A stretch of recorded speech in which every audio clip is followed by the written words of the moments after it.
नमस्कार, स्वागत है आपका न्यूज 19 में। मैं पुलकित सक्सेना आप लोग के साथ। आइए नजर डालते हैं न्यूज 19 की फटाफट खबरों की ओर फटाफट अंदाज में। मुख्यमंत्री अशोक गहलोत और पूर्व डिप्टी सीएम सचिन पायलट के खेमों के बीच चल रही खींचतान के बीच में आज दोपहर के बाद 3 बजे गहलोत कैबिनेट की बैठक हो रही है। कैबिनेट की वर्चुअल बैठक में अनलॉक 3 की गाइडलाइन को मंजूरी मिलने की संभावना है। साथ ही साथ गाइडलाइन को मंजूरी मिलने की संभावना के साथ कैबिनेट में कोरोना की तीसरी लहर से निपटने के बारे में भी चर्चा होगी। फोन टेपिंग मुद्दे पर भी अनौपचारिक रूप से कैबिनेट में चर्चा होने के आसार हैं। वहीं राजधानी जयपुर में प्रदेश के सबसे बड़े एसएमएस मेडिकल कॉलेज में जीनोम सीक्वेंसिंग की सुविधा प्रारंभ कर दी गई है। इसके बाद राज्य स्तर पर टोटल जीनोम सीक्वेंसिंग की सुविधा उपलब्ध होने से राजस्थान देश का पहला राज्य बन गया।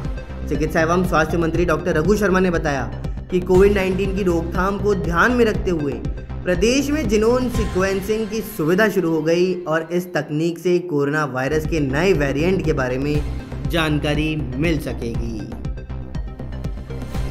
गर्मियों की छुट्टियों पर पूरी होने के साथ ही अगले सप्ताह 28 जून से प्रदेश में हाईकोर्ट और अधीनस्थ कोर्ट फिर से शुरू होने जा रहे हैं। ऐसे में कोर्ट के एक सर्कुलर ने 45 साल या उससे छोटी उम्र के वकीलों के लिए परेशानियां बढ़ा दी हैं। कोर्ट ने उनकी फिजिकल पैरवी पर रोक भी लगाई जिनको कोरोना वैक्सीन के दोनों डोज नहीं लग पाए हैं। कोर्ट की नई गाइडलाइन के मुताबिक केवल वही वकील फिजिकल पैरवी कर सकेगा जिसने 14 दिन पहले कोरोना वैक्सीन की दूसरी डोज भी लगवा ली हो। अगर आपके अभी तक कोरोना वैक्सीन की पहली डोज नहीं लगी तो आज आपके पास लगवाने का अच्छा मौका है। जयपुर सहित प्रदेश के सभी जिलों में आज स्वास्थ्य विभाग ने वैक्सीनेशन का मेगा कैंपेन शुरू किया है। इसी के तहत पूरे प्रदेश में 2700 से ज़्यादा साइट्स पर लोगों को वैक्सीन लगाने का काम शुरू किया गया। इस पूरे मेगा कैंपेन में प्रदेश भर में 10 लाख डोज लगाने का लक्ष्य रखा गया है। इसके लिए 2 दिन के अंदर राज्य में 11 लाख डोज की खेप भी आ गई है। वहीं भारत को वर्ल्ड टेस्ट चैंपियनशिप के फाइनल में न्यूजीलैंड के हाथों 8 विकेट से हार का सामना करना पड़ा। हार के बाद प्राइज डिस्ट्रीब्यूशन सेरेमनी में भारतीय खिलाड़ियों के चेहरे उतरे हुए थे, पर विराट कोहली ने टीम के लिए एक पॉजिटिव मैसेज दिया। उन्होंने कहा कि यह सिर्फ एक टीम नहीं है बल्कि परिवार है। इससे कई इमोशन जुड़े हुए हैं। हम साथ आगे बढ़ते रहेंगे और आगे जीत हम जरूर हासिल करेंगे। कोरोना की दूसरी लहर के बीच केंद्र और दिल्ली सरकार के बीच ऑक्सीजन को लेकर खड़ा हुआ विवाद अब दूसरे रूप में सामने आ रहा है। सुप्रीम कोर्ट की एक पैनल ने अपनी अंतरिम रिपोर्ट में कहा है कि दिल्ली सरकार ने कोरोना संकट के पीक पर जरूरत से 4 गुना ज्यादा ऑक्सीजन की डिमांड की।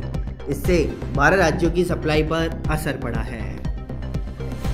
कोरोना वायरस के नए वेरिएंट डेल्टा प्लस को लेकर के चिंताएं बढ़ती जा रही हैं। देश में अब तक इस वेरिएंट के 40 केस सामने आ चुके हैं। सबसे ज़्यादा 21 मामले महाराष्ट्र में सामने आए। दूसरे नंबर पर मध्य प्रदेश, जहां 7 केस सामने आए हैं और 2 लोगों की मौत भी हुई है। वहीं ANI के सूत्रों के मुताबिक आज SARS-CoV-2 जीनोमिक कंसोर्टिया की वीकली रिव्यू मीटिंग में भी डेल्टा प्लस वेरिएंट की स्थिति को लेकर चर्चा की जाएगी। प्रधानमंत्री नरेंद्र मोदी और गृह मंत्री अमित शाह ने गुरुवार को कश्मीर के नेताओं से मुलाकात की है। इसी दौरान कश्मीर के भविष्य और आने वाले समय में चुनाव पर चर्चा हुई। पर इस समय जम्मू कश्मीर रीऑर्गेनाइजेशन एक्ट के तहत विधानसभा क्षेत्रों के परिसीमन की प्रक्रिया चल रही है और इसी वजह से इस साल चुनाव नहीं होने वाले। अगले साल ही उसकी संभावनाएं बनती दिख रही हैं। प्रधानमंत्री नरेंद्र मोदी ने पिछले साल स्वतंत्रता दिवस के भाषण में साफ कर दिया था कि जम्मू कश्मीर में पहले परिसीमन होगा और उसके बाद में चुनाव किए जाएंगे।